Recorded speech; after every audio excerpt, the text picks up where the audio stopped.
Hello and welcome to Enneagram and Coffee, the podcast. I'm your host, Sarajane Case, and I am so happy to have coffee with you today.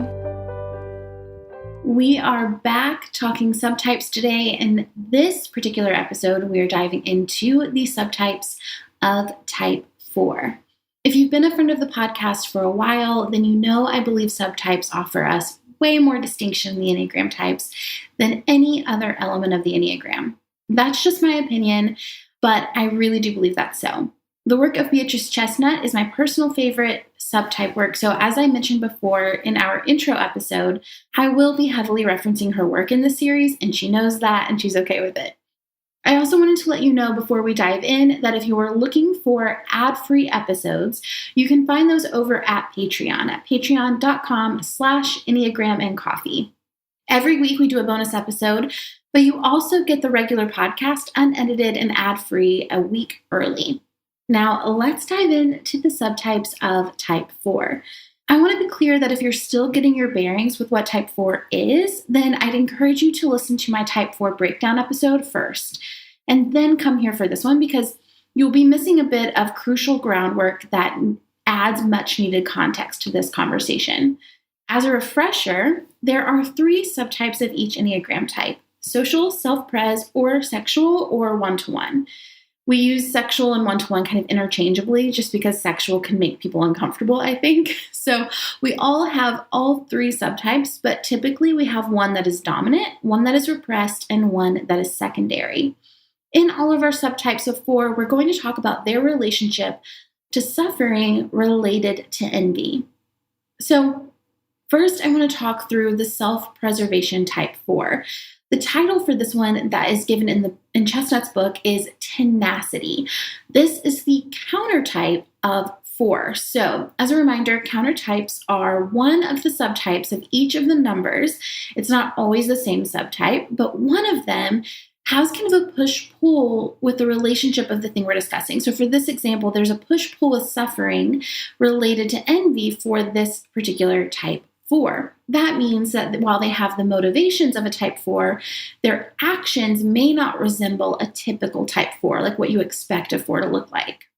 So this Type 4 experiences that conflict again with that envy. While they experience envy like the other Type 4s do, instead of comparing and feeling their suffering, they're actually more inclined to do what they need to do to get the things that they feel like they're missing, or that others have, which they want. So they see someone have something that they want, and they kind of lights a fire in them to go and make sure that they can have it too. There's a deep drive to endure suffering without complaint. So what that means is, right, this Type 4 might experience the suffering of envy, but there's a lot of desire here for them to be long-suffering to show how much they can handle. So this type actually might value suffering without showing their hand. And again, there's that push-pull of suffering, so a hiding of their suffering, while also kind of that secret wish for someone to notice how well they are hiding their suffering. So kind of that like, oh, I see that you're going through a lot, but you don't seem to be complaining. That's what this Type 4 tends to crave. They also can seem that masochistic is the word that is used in the book. So seeking suffering, putting themselves in positions that are harder than they have to be to prove that they can do it. You know, there's a desire to show themselves that they can make it through hard things. There's a direct quote from Chestnut in the book that I really felt nailed it, and I want to read that to you. These 4s may also masochistically enact a need to prove themselves by working against themselves. They make efforts to get what they need and want, but unconsciously work against themselves at the same time. They can be impulsive, but they will control and inhibit their impulses to get recognition. They may want to be happy, but they experience an unconscious taboo around happiness.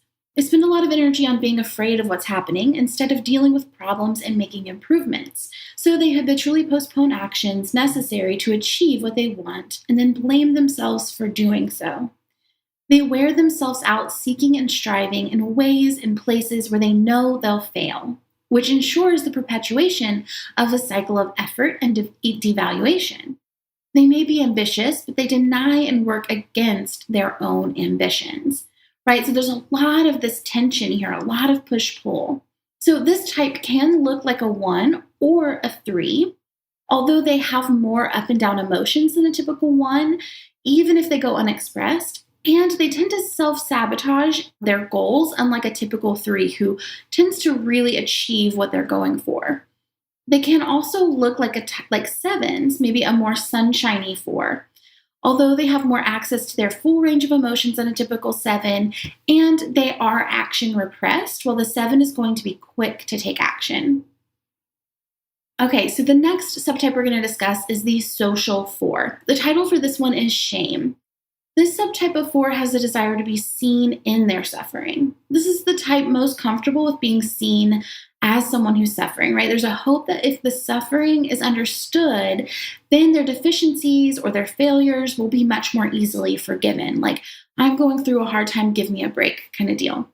This type 4 seeks sympathy through suffering from other people and may use their suffering as a way to feel separate or special, while all the while fueling their envy of what others have, thus enhancing their suffering. So they notice what other people have, they feel like they don't have it, they crave that thing, and that feeds their feeling of I'm less than, I don't have enough, I'm suffering, I can't do the things I want to do because I'm missing something. And that just kind of fuels itself. So for the social 4, there is a comfort or familiarity in suffering, like a comfortable blanket they don't want to get out from under. Like in the first thing in the morning, when the air is cold and your blanket is warm and you don't want to get out, suffering can kind of have that same level of comfort for a social 4. They may seek sad music, movies, and other kind of things as a source of comfort and familiarity, like this feels like home. This type 4 may hold on to the idea that their suffering may also bring about their redemption. Social 4s aren't competing with others as much as they compare themselves to others and find themselves lacking. So there's not necessarily a desire to keep up, but it's just kind of like proof that they aren't good enough. They may feel guilty for having needs or preferences, and they may use their suffering as a way to get their needs met. So instead of directly asking for what they want or what they need, they may kind of lean into like, I'm having a hard time right now, and try and get their needs met in like this sideways way instead of actually communicating them. A quote from Beatrice in this book is, in public, social 4s repress frowned upon emotions like anger or hatred, and they may appear sweet, friendly, and soft, but in private, they may express the emotions they store up in social situations and become aggressive. Generally, they prefer to swallow their own poison rather than externalize it to the people around them. And they typically have difficulty finding their place in the group or in society. This type may be more inclined to see themselves as victims and struggle to take responsibility for their own actions or aggressiveness. So this is actually the least likely type 4 to mistype, just because it is kind of the most pure understanding that we have of type 4. However, they can sometimes look like a type 6 because they may be focused on what's missing or wrong in their lives. However, they are less comfortable fitting in than a type 6 would be, and they spend less time in fear and more time feeling emotions related to sadness, pain, and shame.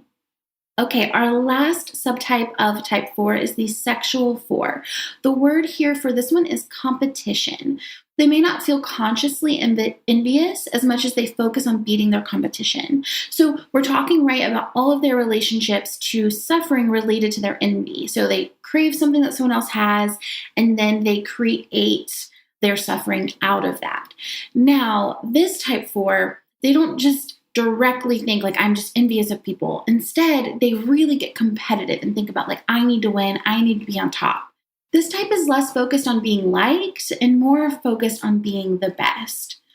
Sexual 4s make others suffer because they feel as if they have been made to suffer and so need some sort of compensation for that. So it's like, I've been hurt, you need to hurt too.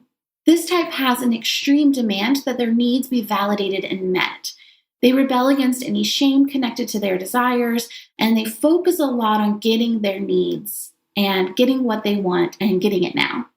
This type 4 may find themselves in kind of a demand rejection cycle.